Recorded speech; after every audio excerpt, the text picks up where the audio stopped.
হিসেবে মানে অফিসিয়াল প্রতিষ্ঠা দিবসে আমাদের কিন্তু বড় প্রোগ্রাম করতে হবে এবং সেটা অলরেডি প্রস্তাব আকারে এসছে যে কলকাতায় বড় হল নিয়ে যেভাবে করার দরকার, যেভাবে করার হলে ভালো হবে সেইভাবে হবে।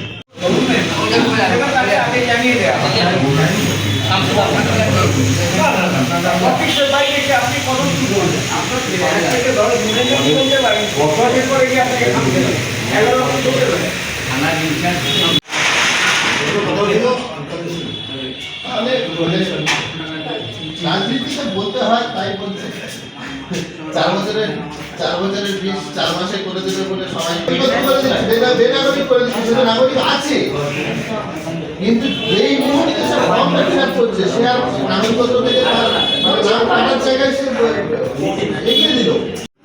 উনি তো যখন দেবেন তখন তো উনি তো আইনের বইয়ের উপরে দেবেন ভিত্তি করে, সবসময় তার ওই আস্থার উপরে ভিত্তি করে রায় দিতে পারবেন না, ঠিক না? তাহলে সেই জায়গাতে আপনি আজকে বরঞ্চ আমরা তো মানে যারা শিক্ষিত লোক তারাও বলছে এই যারা আজকে হিন্দু কার্ড করছে কোথাও 450, কোথাও 850, কোথাও 1200, কোথাও 1400 টাকা নিয়ে আমরা খবর পেয়েছি। আমাদের যারা কার্ড করে দিচ্ছে তাদেরকে আমি প্রশ্ন তো আমি নিজের প্রশ্ন।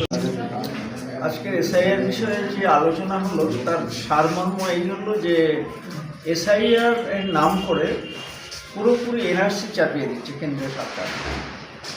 এখনও এসআইআর সম্পূর্ণ হয়নি। এর মধ্যে কেন্দ্রীয় প্রতিমন্ত্রী আমাদের ওয়েস্ট বেঙ্গল থেকে যারা অন্যান্য বিজেপি লিডাররা আছেন তারা হুঙ্কার দিতে শুরু করেছেন ডিটেনশন ক্যাম্প তৈরি হবে। উড়িষ্যার ডিটেনশন ক্যাম্প অলরেডি তৈরি হয়েছে, আপনারা দেখেছেন।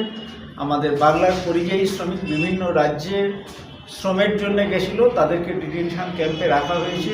এরকম 3 জন পরিযায়ী শ্রমিকের সন্ধান পাওয়া গেছে যারা উড়িষ্যার ডিটেনশন ক্যাম্পে তাদেরকে আটকে রাখা। আমার নাম নজরুল হক। মূলত আজকে কি বিষয়ে আলোচনা হলো আজকের এখানে? বঙ্গীয় সংখ্যালঘু পরিষদের আজকের বিশেষ মিটিংয়ে আমাদের আলোচনার বিষয় ছিল এসআইআর নিয়ে যে জটিলতা সৃষ্টি হয়েছে সেই এসআইআরের সমস্যা কীভাবে সমাধান করা যায় এবং তার সময়কাল কীভাবে বৃদ্ধি করা যায় সরকারকে, তার জন্য আমরা দৃষ্টি আকর্ষণ করার জন্য একটা প্রস্তাব নিয়েছি।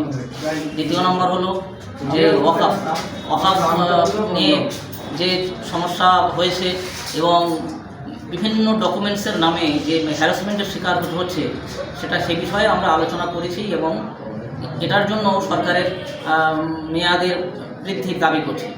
3 নম্বর আমাদের সাংগঠনিক বিভিন্ন বিষয় নিয়ে আলোচনা হয়েছে, আমাদের প্রতিষ্ঠা দিবস নিয়ে আলোচনা হয়েছে এবং আরও সমসাময়িক নানা রকম সমস্যা নিয়ে আমাদের আলোচনা হয়েছে এবং সেই সাথে বারিয়াল গ্রাউন্ড নিয়ে আমাদের আজকের প্রশাসনিক আধিকারিকদের কাছে ডেপুটেশনের একটা সিদ্ধান্ত নেওয়া হয়েছে। আমরা এখন ডেপুটেশন দিতে যাচ্ছি।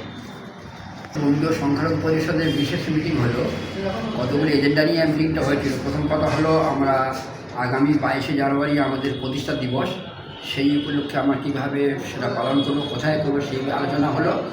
দ্বিতীয়ত যেটা আমরা এসআইআরের সমস্যা যে আব্দুল সাহেব বললেন অর্থনীতি, ওরা যেমন কিছুদিন সময় বৃদ্ধি করেছে ওয়াকফ বিষয়ে জটিল বিষয়ে।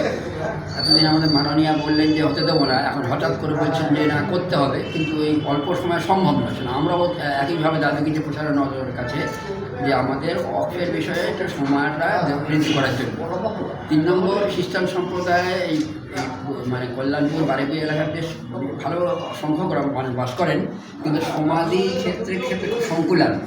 সেই জন্য আমরা সিদ্ধান্ত নিয়েছি, আমাদের ধর্ম সংগ্রহ পরিষদের কর্মকর্তারা আবেদন করেছিলেন, সেই আবেদনের পরিপ্রেক্ষিতে যথেষ্ট আলোচনা হয়েছে এবং আলোচনার পর সিদ্ধান্ত হয়েছে আমরা এই মিটিং শেষে আজকেই আমরা এই সাব ডিভিশন অফিসে গিয়ে আমরা খ্রিস্টান ভাইদের জন্য ব্যারিয়ার গ্রাউন্ড যাতে পায় বা আমরা দিতে পারি, বা এখানে বাড়ি অব্যবহৃত কি জায়গা পড়ে আছে সেটা কিছু সমাজবিরোধীরা দখল করে আছে, সেই দখল মুক্তি করে সেটা যদি আমরা খ্রিস্টান সম্প্রদায়ের ব্যারিয়ার গ্রাউন্ডে ব্যবহার করতে পারি সেই দাবিতে পারি আমরা এই মিটিং শেষে ওখানে। নামটা বলুন। আমরা একে গোলাম মুর্তজা, বঙ্গীয় সংগ্রামের ভাইস প্রেসিডেন্ট।